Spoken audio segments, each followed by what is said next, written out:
ಐತಿಹಾಸಿಕ ಸ್ಥಳವೆಂದೇ ಪ್ರಖ್ಯಾತಿ ಪಡೆದಿರುವ ಮುದಗಲ್, ರಾಯಚೂರು ಜಿಲ್ಲೆಯ ಮುದಗಲ್ ಒಂದು ಇತಿಹಾಸವನ್ನೇ ಸೃಷ್ಟಿ ಮಾಡಿತ್ತು. ಮುದಗಲ್ನಲ್ಲಿ 11ನೇ ಶತಮಾನದಲ್ಲಿ ನಿರ್ಮಾಣವಾದ ಶ್ರೀ ರಾಮಲಿಂಗೇಶ್ವರ ದೇವಸ್ಥಾನ ಅಂದರೆ ಶಿವನ ದೇವಸ್ಥಾನವಿದೆ.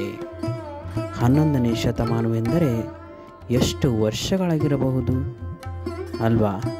ದೇವಸ್ಥಾನ ಕೂಡ ಅಷ್ಟೇ ಸುಂದರವಾಗಿದೆ. 11ನೇ ಶತಮಾನದ ದೇವಸ್ಥಾನ ಅಂತಂದರೆ ತುಂಬ ಶಕ್ತಿಶಾಲಿ ಶಿವನ ದೇವಸ್ಥಾನ.